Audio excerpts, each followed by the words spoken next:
on YouTube? Oh, getting ready for another glorious broadcast day on a Taco Tuesday. Oh, he's got the number up there.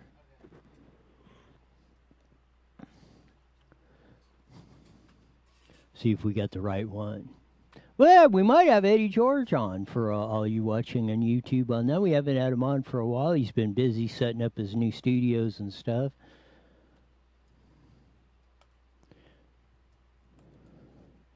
Of that,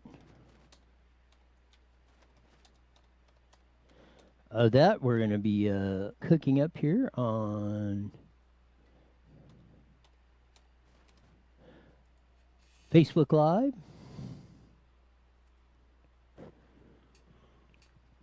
And then we'll get ready to rock and roll. Usually.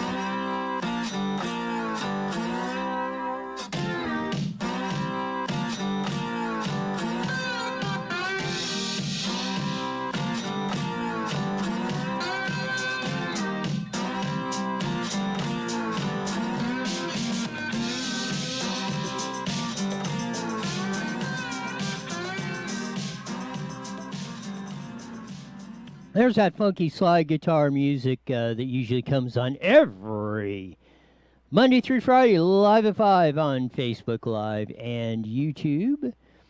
On a Taco Tuesday, if you can find some place that will sell you some tacos or hasn't went out of business over all this stuff. One thing I found that was very interesting, though, was 5 million new people who didn't have guns before the start of the year have guns now or have purchased them, firearms, over the past 6 or 7 months, which I thought is interesting on this for our very interesting times going on. And I just said I'm going to repeat it because we have our guest on, but I'm going to let him, before I bring him in, I'm going to let him listen to this. Since the first of the year, 5 million new people that did not own firearms in the United States have now purchased firearms from January to August. So maybe to comment on that or anything else going on, we have our expert, which cruises around and does that, runs the very famous Facebook page, group page, Hemet Eye News, along with Lori, Alex, John, and a lot of the other crew over there. Of that, they're upgrading, so we've been spotty on them, but we finally run him down on this Tuesday. That crazy guy with the lazy eye, Eddie George, welcome back to the show. Man, why is it every time I get on your show you call me names, bro? I mean, I thought we were friends. Hey, what's going on, man? It's been a long time. Missed you guys on the radio. How is it, buddy? We're absolutely fantastic on there. Did you catch that? I'd like to get your reaction to that. 5 million new people that didn't own firearms in the United States have purchased firearms from January to August of this year. You want my thoughts on that? Yes, that's why I asked. Well, you don't ask a hillbilly about buying firearms because, we're going to have those no matter what, I think, I'm surprised there hasn't been more than that sold, because it's going to get to the point where, folks, you're going to have to end up defending yourselves. Our rights is being taken away. Our rights are being masked, and, this damn virus, folks, sorry to cuss on your show, but, Roy, I think that this virus is nothing but a bullshit scam from the government who wants to see about controlling these people, controlling us. Yeah, we do have the coronavirus, but, it's not as bad as they say it is. We're getting thousands of cases of coronavirus. It's very serious. Bullshit. We're getting thousands of fake labeled coronaviruses, people dying and they just mark it off corona. It's fake, folks. It's a fear virus is what we have right now. It's a fear factor virus to fear you guys, control these people, take our rights away, put masks on our face, to go everywhere we got to go. I mean, you talking about the new normal, folks. That's basically what it's going to be. And, that's why I'm sitting here with Mike Swagger. I don't know if you guys ever heard of him, but he's a big hip-hop music artist out of Hollywood and L.A. He's living in Redlands. And he's got some good songs on the radio and everything. And I'm actually doing a music video with Mike Swagger. But he come up with a song that we shot it in the music video here in Hemet. And it's called The New Normal. You know, when's things going to get back to normal? It's not going to, folks. It's the new normal. We're all screwed, blued, and tattooed. And there ain't a dang thing that we can do about it. So, yeah, get your guns, folks. It's going to get to the point where people's going to want to come in your homes, take what food you got, take your insanity. Well, my insanity's already gone. So, you know, boy, I don't know what to tell you other than that. But that's my opinion, and I'm sticking to it. Man, it just amazes me how we think on parallel tracks on this whole thing. I mean, there's been nobody on the get-go, I think, from me. I mean, I've said this from the beginning. I said it when I heard that plane was being diverted from March, or from Ontario to March, the first plane that was coming in from the ones. Oh, shit. Yes, I mean, I got a sinking feeling, man, this is not good. And boy, was that a right premonition, because, man, they've been using this whole thing to screw, blue, and tattoo us right over the deal. And we're 6 months into this, and it ain't getting any better. Right. And, you know, they say they'll clear a city or clear a county if you go 14 days without having a corona case. Well, if you daggum assholes would quit writing them down as corona, somebody dies in a car accident, or, you know, I had somebody that died with pancreas cancer and everything, and the family had to fight with the coroner's office not to put it down as corona, and they were going to do it. And they said, we see corona on this, we're going to be talking lawsuit. You know, we know he didn't die with corona. And you quit labeling everything as damn corona, we could go back to normal, but government's not going to let you, you know. Oh yeah, they got their locks in us, and man, they ain't going to turn loose of this thing. I mean, it goes back to the thing. You know, Dr. Kelly Victory pointed it out yesterday on the show when she was on. You know, what we probably could have documented the same thing for almost every cold and flu virus season for every year, but nobody ever tracked it like this. You know, they didn't know what they were doing. They didn't get the game plan out right yet to label everything COVID. Because think about it, back in January and December and all that, everybody got sick. It was a hellacious flu that we thought we had and everything. I mean, I felt like I got run over by a Hemet fire truck while I was down for over a month, Roy, and my mama was down for 3 months. Lori was down for probably about 2 months. And I think we had that so-called COVID back then. But you know what? I didn't go to the hospital. You know, I just did the natural, you know, and I got over it. We all got over it, and we didn't end up on ventilators or nothing like that. So, you know, I think now they decide, hey, let's make some money with this. Let's, you know, lock the economy down. You know, let's see if we can screw Trump up. You know, it's an election thing. This damn thing's a political thing. And Roy, I'm going to send you a video that way you can use on the next show. Okay. I'll get John, we did some research, and back in 2015, now listen to me, folks, 2015, we have a video that got leaked of Bill Gates giving a proposal of this virus bullshit to the CIA. So you tell me who's behind this bullshit. Copyright and everything, the patent to the coronavirus, we research comes back to who? Bill Gates Foundation. Fauci, whatever his Pucci, whatever his name is. Fauci, yeah.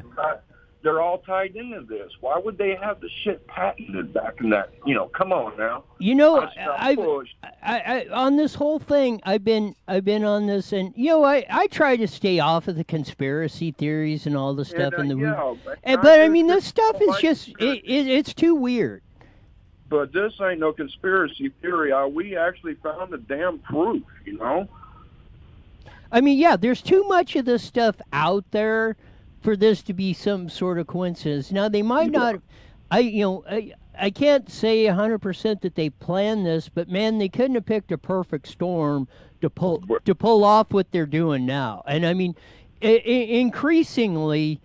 over this whole thing that was only supposed to be for 2 weeks till we got it figured out. Here we are into 6 months, and we're still talking about this. We're actually we're probably more locked down than we were 3 months ago or 2 months ago on this, and there doesn't seem to be no relief in sight on this thing. It's not going to be. It's not. I mean, they want to shut this economy down. It's killing our local business owners. I mean, look at it. We had so many restaurants out here that gave up, threw their hands up, and like, we're done. You know, it's bad. That's going to be our new normal. And you know, I'm gonna hand the phone to my Mike. Mike, will you want to say something about this new normal?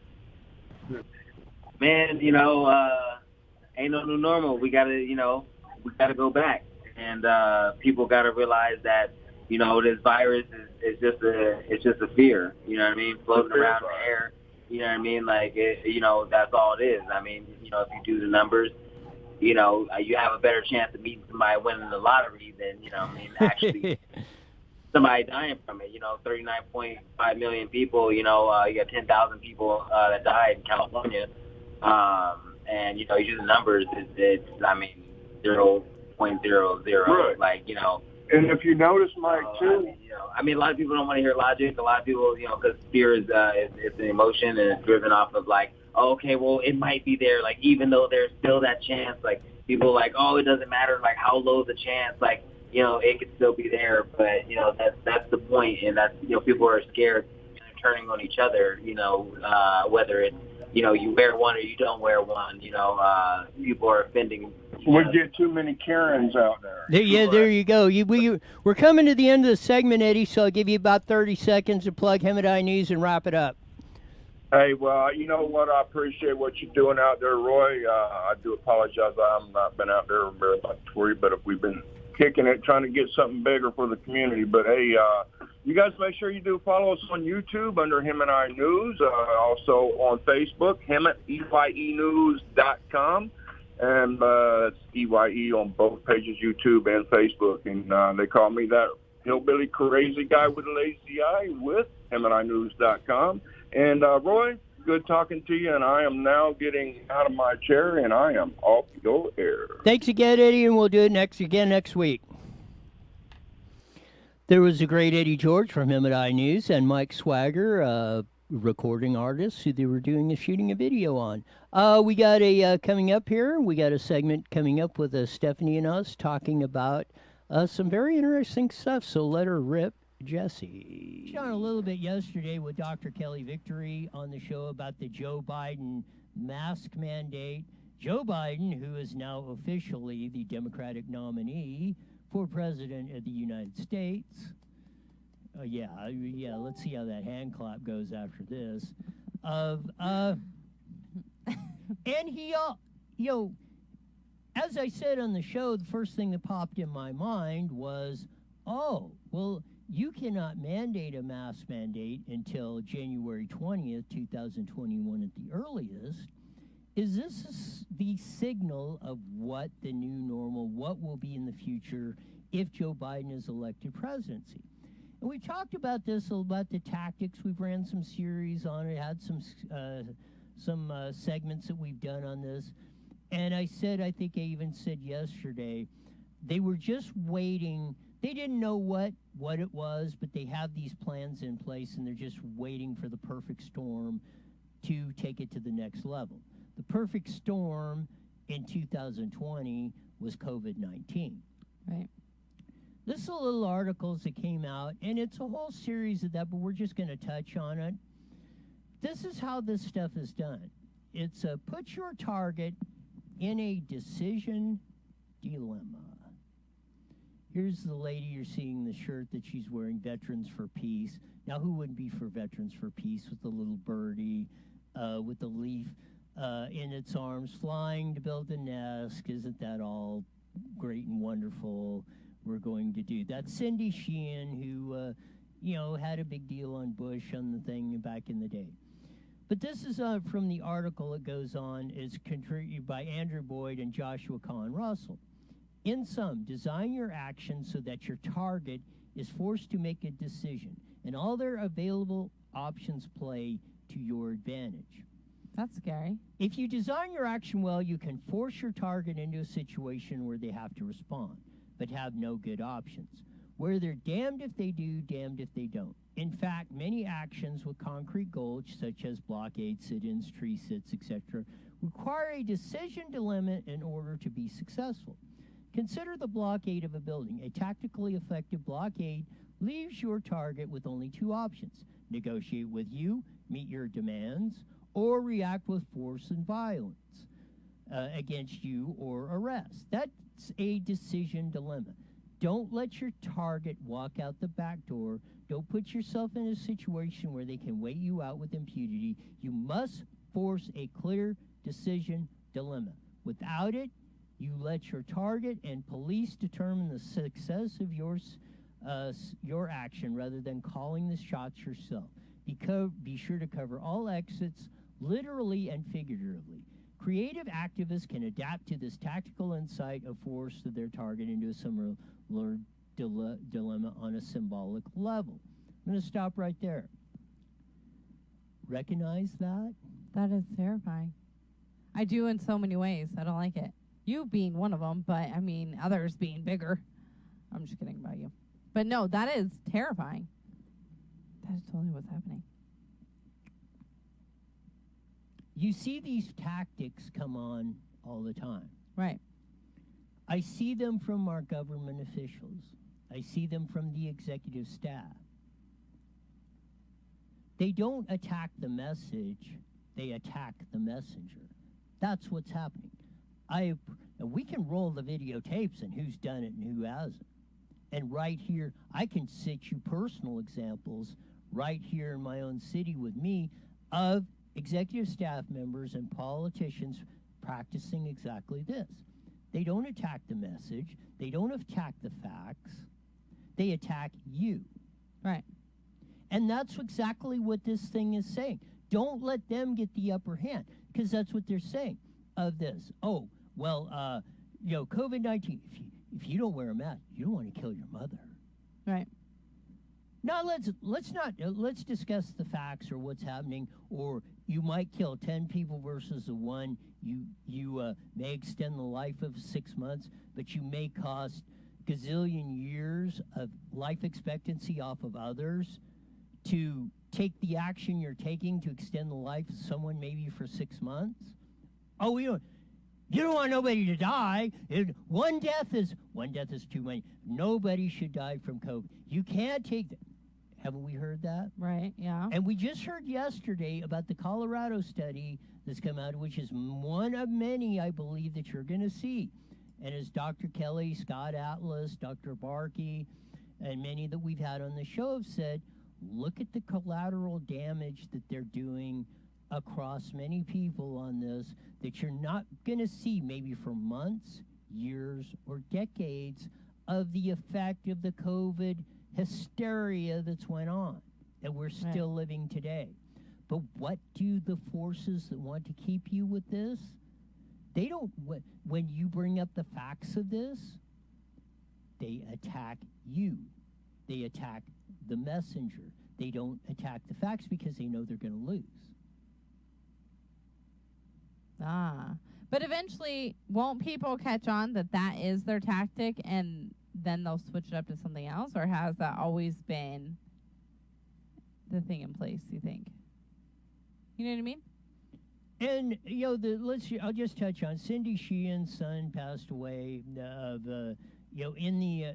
the overseas war, which I've been against on that of all that, and we brought it out many times in 2005, I believe, and camped at Bush Door. Here's what you do. Here's the end of this first part. Often, for this principle to work, you have to be prepared to wait out your opponent. Cindy Sheehan committed to this camping outside Bush's ranch for the duration of the vacation. She wasn't going anywhere. It was his move, and she didn't have one. Similarly, working with Family Life Right bobbed in the water, pleading for the GOP to spare working families while the media documented the event. Unlike a lot of actions, there was just no security guards to clear them out so they could just wait. And the more GOP hesitated, the more they reinforced the protesters' message. This is what I've said. I said it yesterday, has America lost its balls? Yes. And if you refuse, or if you are unprepared in any situation to take the action necessary, it was like that, what progressive dad is somebody's coming in, robbing his house, probably armed, and he's, we're going to sit down and have a spot of tea and discuss your family problems and how you got there. Meanwhile, your wife is getting raped, then he shoots you and your kids, and then she shoots her. Then he shoots. Now, where does it, again, he was not prepared to take the action that needed to be taken, as in perpetrator coming into my house, threatening me and my family. You should be looking for all the defense mechanisms you have to eliminate that threat right there. Agreed. And that's what you're doing. You're seeing these tactics. What has happened? COVID being the latest. Take our politicians and our executive staff members right here in our city. And again, and I'm just using me as an example because I know that firsthand, but they do it to many others. Mm-hmm. Attack the message. Attack the messenger, not the message. They will not. Believe me, they're not screwing with me because they know on the facts they're going to lose. Right. So they attack me. And that's a tactic that has been used, and this is a tactic. Like I say, it's not nothing, and it's not nothing specifically to me. It wouldn't matter if anybody like me or anybody else comes up there and brings the real light to the situation. Look at how they're beating Trump to death on this thing. When, like they said, Biden said, and he was called Trump a racist. The first thing Trump did in January was pull the China ban, travel ban. And he was a racist. Biden, Pelosi, everybody, he's a racist, yada, yada, yada. And now Biden's even said, reluctantly, it was probably the best thing we did. Fauci agrees with it. When Fauci and all the people that were in Trump's camp of advisors were telling him not to do it, but he did the right thing. Right. And everybody's now agreeing with it, but you don't hear that. I agree with you 100%. I mean, I don't even know. I don't know. I don't know what else to say. But I don't think people attack you. Do they? I got to go back and watch the tapes. But you do know your facts. You are on top of it. You really want to watch them because it's really going to open your eyes. Nope. And it's going to be some of the ones that you may not think or don't put out there are going to be the ones. Yeah, like I said, you want to see the biggest haters? Just listen to what they say. Yeah, and people speak out of anger. So I think maybe sometimes when you call people out, there's that fear, and then they get mad because they know that they're wrong, but they don't want you to be right. Again, does that make sense? Attack the messenger. True. Principle number 2, the real action is your target's reaction. As you see the picture of the cameras out there and the little panda bears and the police and the whole thing of that. Anarcho-Beef Panda, a popular icon during the 2002 Quebec students' protest, drew police in awkward objects of arresting a mascot by Mike Biano and Andrew Boyd. The real action is the enemy's reaction, Saul Alinsky. Ooh. Saul Alinsky, one of the people Barack Obama followed the most. Is that bad? In sum, when taking on a big, well-known target, it is often the target's reaction to your action that's key to success. Therefore, you anticipate your target's reaction, write them into your script. During the Salt March of 1930, Indian independence activists famously followed, kept walking unarmed and undeterred, into the brutal blows of British police. Importantly, the press were there. Activists made sure of it to document the colonial government playing the villain in predictably despicable fashion. The Indian nation rallied to the cause. World public opinion followed. Organizer Saul Alinsky later coined the term political jiu-jitsu in order to describe actions like this. Confrontations like the Salt March enable under-resourced activist groups to use a powerful opponent's momentum against them by provoking a reaction and watching them fall flat, literally or figuratively, in front of the cameras. When applying this principle, it's important to understand that you cannot just hope the target reacts in a way that your spotlights the injustice whenever possible. Plan the target's reaction, encourage them, and incorporate them into action. And it works. And if it doesn't work the first time, adjust and retry again. I can tell you this works because that's a lot of reason. In some cases, a lot of people get frustrated me because you ain't backing you're going to play a lot trying to back me down. And I don't back down because when I'm right, I'm going to stand my ground.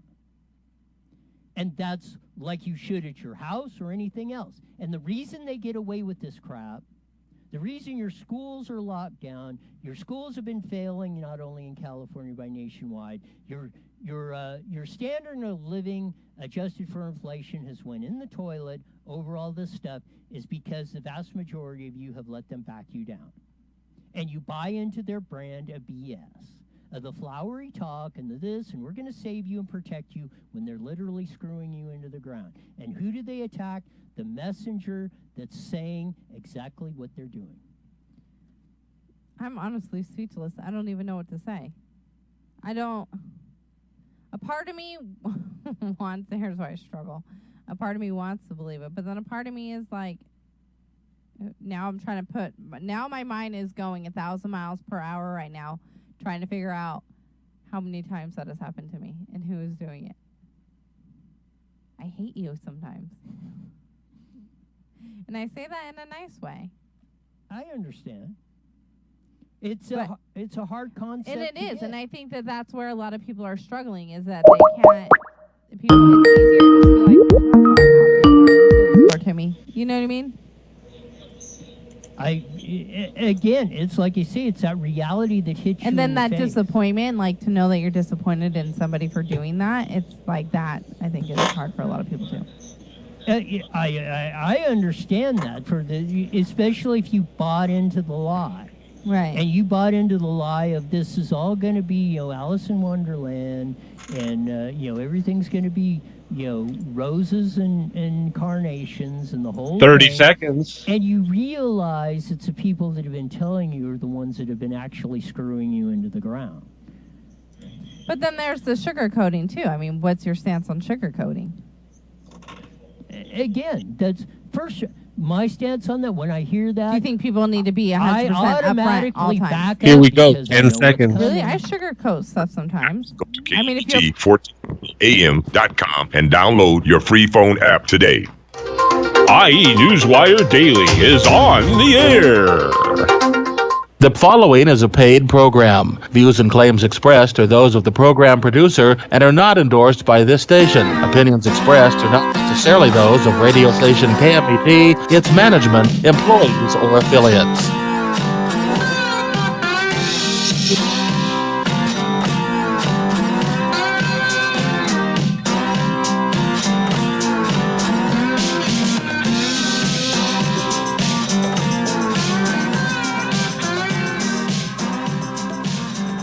There's that funky slide guitar music that comes on every Monday through Friday, 5:30 p.m. on the Mighty Met, 1490 KMET, broadcasting all over the Inland Empire. Joining us on we start live at 5 on IE Newswire on Facebook and YouTube on that. And note to Mitch McClellan, you know who is the one that's bumping over your intro music on the... That's not me, but I just thought I'd have a little fun on that. And that's Jesse, our esteemed engineer here. We have Sean pushing the buttons back at KMAT, broadcasting us, again, not all over the airwaves in Southern California, but all across the world on the social media, World Wide Web networks of entanglement that we can all get into. We will have just as a program note, on Thursday, we're going to do a segment on one of my big topics, one of my favorite topics. Well, maybe not necessarily my favorite topic. Probably one of the most important topics that's out there is the whole deal and gamut on social media. And I want especially the critics and the social media addicts or ones that can't get off their cell phones and that they keep checking them every 15 seconds. I want them to stay tuned for that on Thursday, because we're going to see if what I've been telling you a lot, or a lot of the things that we have shared on this show with you about the social media networks, is true or not, and what type of effect they have had on society and shaping us and that.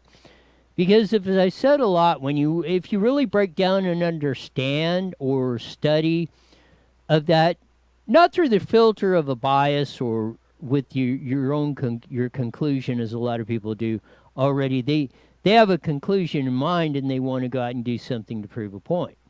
But if you really analyze stuff, like I say, in reality, and look at that and lead to where the evidence takes you, you will find, I think, in most cases, that sometimes the results will surprise you, but once you learn to do that, you will have a much better time with almost anything, and you will learn to approach stuff. And you will learn, as Eddie George was saying earlier when he was on, you will learn to filter out the BS you're getting in a lot of this stuff. So it's something to look forward to. Stay tuned. Thursday's show will be very interesting. So just a little program reminder to light it up like that. Like we mentioned at the top of the show when we discussed it with Eddie George. 5 million Americans that did not own a gun on December 31st, 2019. Now in the last, 6 or 7, 8 months, we're into August, now own a firearm. Never have owned one before. So there's 5 million of it was about 100 million of the 300 million firearms that they know of in the United States, or estimate kind of, they were in the hands of about 100 million. So that isn't increased, pretty simple math, 5% just in the last 7 or 8 months since the first of the year. It's no surprise why, with all the interesting stuff that's been going on. And it kind of dovetails into a couple of things that we're on. Of course, a couple weeks ago we had the Joe Biden, Kamala Harris, a little over a week ago, I guess, 10 days ago, the Kamala Harris, Joe Biden Democratic nomination for president. And yesterday, today, and through Thursday, the Republican convention is going on. And I haven't seen the ratings come out for the first day on the Republican convention, but just on C-SPAN, which, is a network that covers most of just straight political stuff, Senate and House hearings, and a lot of just like raw feed. They don't put a lot of commentary in it. They just do that. First day of the Democratic nomination, coverage of the Democratic nomination for president versus the first day for Republican, C-SPAN's audience was up 6 times yesterday on the Republican side over the Democrats, which I thought was very interesting. I did watch Joe Biden's speech. I didn't watch much of the Democratic stuff. Watched a little bit, few more of it today or yesterday of the Republicans. I will say they put off, from what I've seen, and that's not watching it like glued to every second of it. The Republicans seem to, and this is just an analysis of not trying to say the biases, but the Republicans put on a much slicker presentation in that, which I was kind of surprised, because usually in most of these conventions, usually the Democrats outdo the Republicans in most cases on these conventions and things like that, if you go back in history, and that's been my analysis. So, and you can go back and check that. So, I mean, I think I'm fairly credible when I say that. I think they put on a much more poignant, much more relative, much more polished deal. Like I said, the Democrat convention was very easy to sum up. 4 days of Orange Man bad, he's ruining America, elect Joe Biden, and everything will be the Wizard of Oz, Alice in Wonderland, gold will start raining from the sky and everything else. And that was their whole deal. They did not, because they don't want to run on the facts. But I wanted to bring I got a couple clips laid up on there. One of the ones I was really impressed on was the keynote speaker last night was Tim Scott, senator from South Carolina. Looks to be one of the rising stars in the Republican Party of that. And I think the speech that he gave last night at the Republican convention was in a big part of why. You know, he's been a senator for a while, and he's been, you know, you're in a, they call that the elite club of 100 because there's only 100 members of that. You're probably, well, I would say probably next to president and vice president in our political stature. That's probably the third rung of the ladder nationally, because that would be the second run. And then you have 435 in the House of Representatives, so that gets split up amongst a little more people. But the Senate is a more deliberative body. You know, the House is raucous. They hammer stuff out. They yell and holler and scream at each other and da-da-da-da and get legislation done. The Senate is more of a deliberative body, and that's the way it was set up. That's why there was less members, and there's 2 from every state. So, whereas California and New York have more pull in the House of Representatives, a state like Alaska and Idaho have just as much representation as Texas and California and New York. You know, even though they can have 20 times less the population of those states, they have just as much say because they have 2 senators just as that. But this is Senator Tim Scott at the Republican convention. I thought this was pretty poignant what he said it there. So here we're going to roll the videotape from CNN. America. It's about you and me, our challenges and heartbreaks, hopes and dreams. It's about how we respond when tackling critical issues like police reform. When Democrats called our work a token effort and walked out of the room during negotiations because they wanted the issue more than they wanted a solution. Do we want a society that breeds success, or a culture that cancels everything it even slightly disagrees with? I know where I stand, because you see, I am living my mother's American dream. My parents divorced when I was 7 years old, and we moved in with my grandparents into a 2-bedroom home with me, my mom, and my brother sharing a room and 1 bed. My mom worked 16 hours a day to keep food on the table and a roof over our heads. She knew that if we could find the opportunity, bigger things would come. I thought I had to use football to succeed in life, and my focus on academics faded away. My freshman year, I failed out. I failed 4 subjects: Spanish, English, world geography, and even civics. Trust me though, after 7 years in the Senate, I know I'm not the only one in Congress who failed civics. Just want to stop there for a minute. Well, one thing I don't have the divorce part on, but the 2-bedroom, 1-holer deal is all I knew as a kid. And wouldn't trade it for the world. Learned so much by the experience of life of that, and I think that's what Tim Scott is pointing out too. It isn't, everybody has advantages and disadvantages in their lifetime.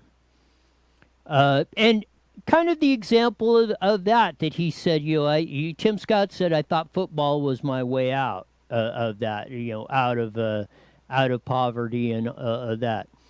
But, like I've said, I was never going to play linebacker for the Chicago Bears, just from physical size and stature. Was not going to do that. I'm not built the size of Dick Butkus, very famous middle linebacker for the Bears and all-pro Hall of Famer like that.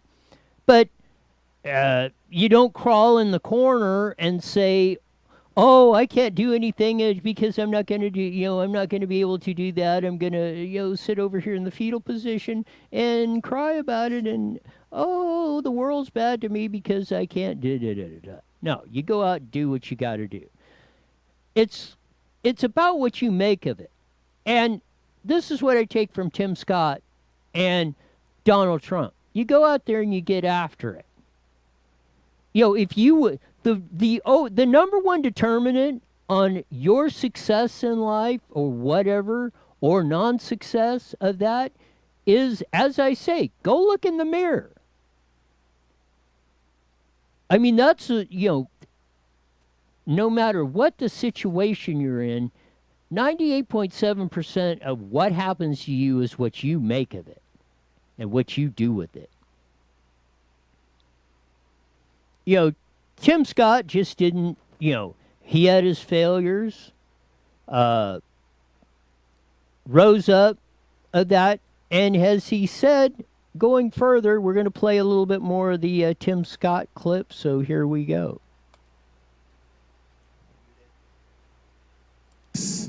You'll be among the stars.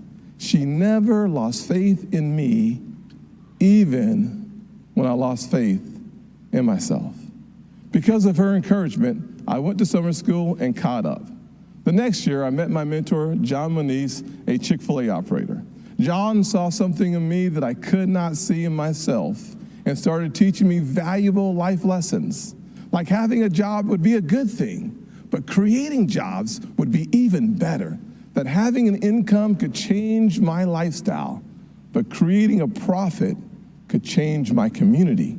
He planted the seeds of what would become Opportunity Zones. This initiative that the president and I worked together on is now bringing more than $75 billion of private sector investment into distressed communities.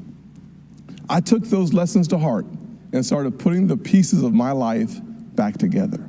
I realized a quality education is the closest thing to magic in America. That's why I fight to this day for school choice. There you go. A quality education is the key to success. There's been estimates out there. This little foray into coronavirus and closing the schools down is going to cost the generation that's sitting in there, especially elementary school kids, $400,000 over their earning power in their lifetime. He mentioned school choice. There's ever a time for that to come to fruition or up on the table, it should be right now. Because if you haven't seen the results of unchecked power, absolute power corrupts absolutely. You have to look at nothing but our school systems and the teachers' unions that have hijacked the system and systematically killed it, especially in California.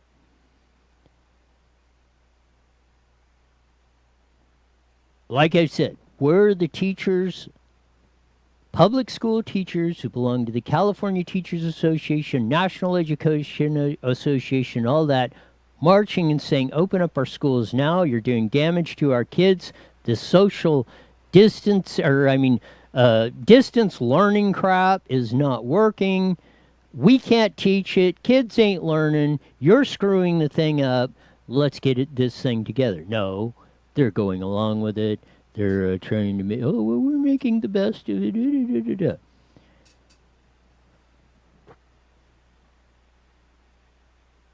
You can't run scared. You can't back up. And when you see the reality of the situation like Tim Scott did, finally through the encouragement of his mom, I'm flat screwing this thing up.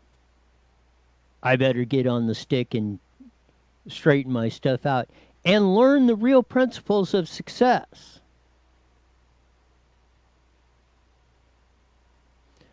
Learn the real principles of how a free market works, how you build wealth, how you put that incentive in, how you do it each and every day, the proven principles that will work. Joe Biden, Kamala Harris, and the whole Democratic left fruitcakes that have been going on along this stuff, each and every day have been systematically taking us down the path to failure. And if you don't believe that, next video speaker was up there was Maximilio Alvarez. So Florida businessman, immigrant from Cuba. This is what he had to say. Don't lose this place. You'll never be able to against me. I'm speaking to you today because my family is done abandoning what we rightfully earned. It's to hide. I'm speaking to you today because President Trump may not always be politically correct. He's in fact a successful businessman, not your average career politician. Right there. Just that first part, we'll get back to more of it. Yeah, Trump might not be politically correct. Who cares? Get over it. Get over the emotional fragility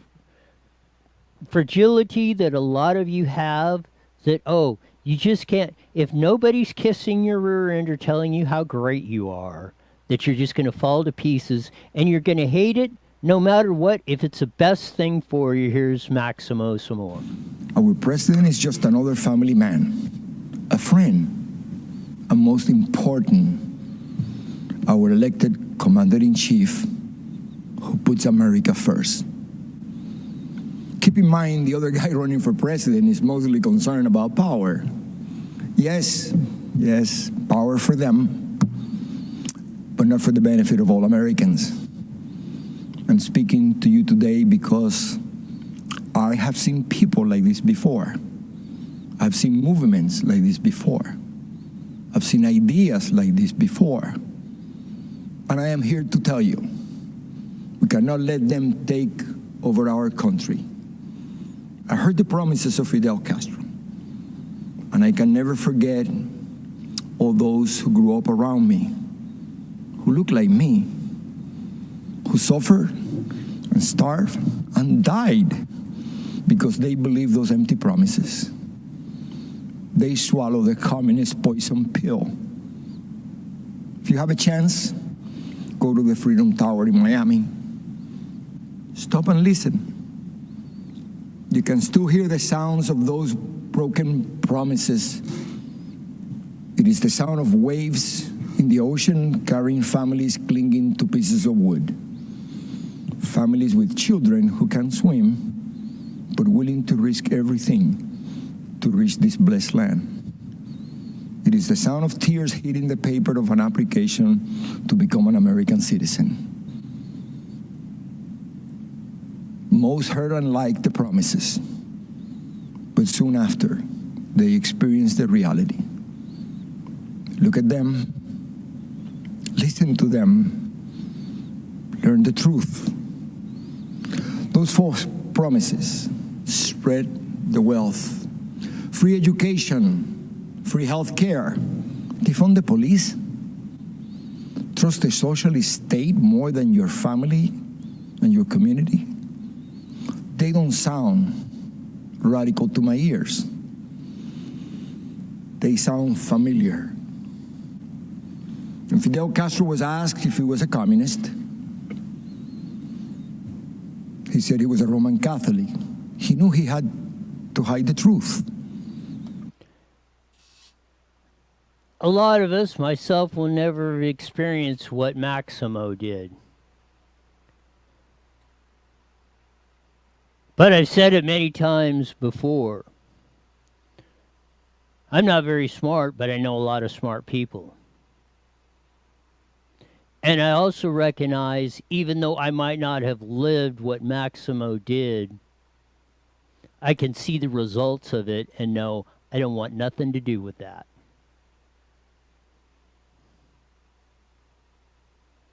You have a clear choice. All of you that are beating the Joe Biden, Kamala Harris drum, we've seen this picture before. It's death, despair, and destruction for the power of a few.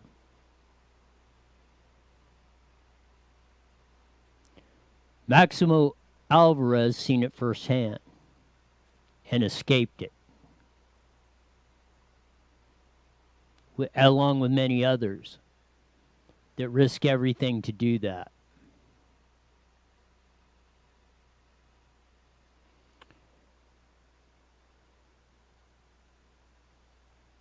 Yet, those of about, close to probably 300 million of us, less than 5% of the population, that we're lucky enough to be born in the greatest country, not only in the world today, but in the history of the world.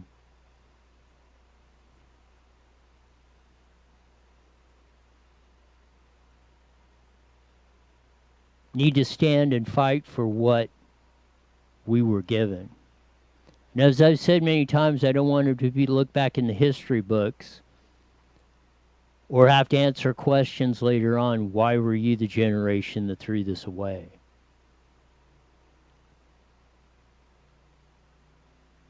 That's why I take the words of Maximo to heart, because he's seen it firsthand what can happen when the false prophets stand up there and just flat-ass lie to you.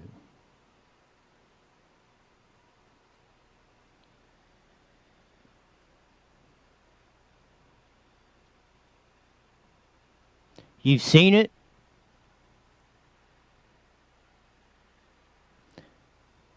The other side of the fence, the establishment, and that goes for Republicans and Democrats,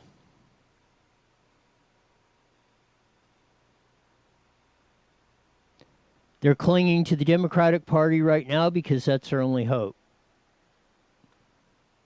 Because they see the control artists see Donald Trump, Tim Scott, Maximo Alvarez, Nikki Haley,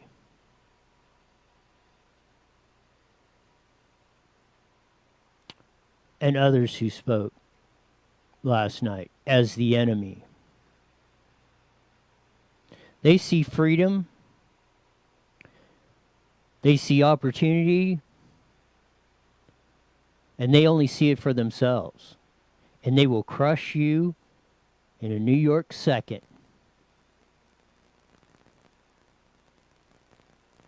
To enrich themselves.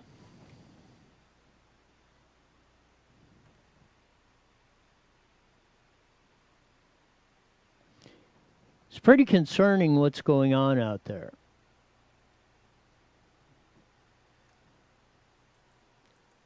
And another reflection of that, and that's why I started off the show with the 5 million new firearm owners in this year that didn't own a gun before.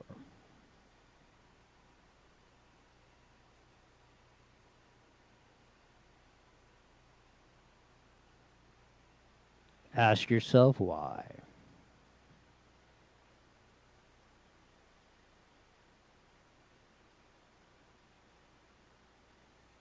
When things become ever increasingly apparent that things are going wrong,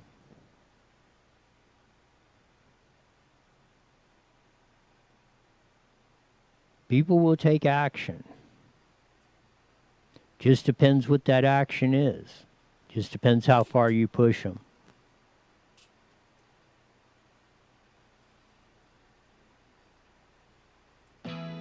I hope we don't see what I think's coming. I hope we can prevent it. But you got to be prepared for anything. It's like you say, after the fact is too late. So we'll see how this goes. We'll see how the rest of the Republican convention goes. We'll see how November goes. We'll be back tomorrow with Steph on Wicked Wednesday. See ya.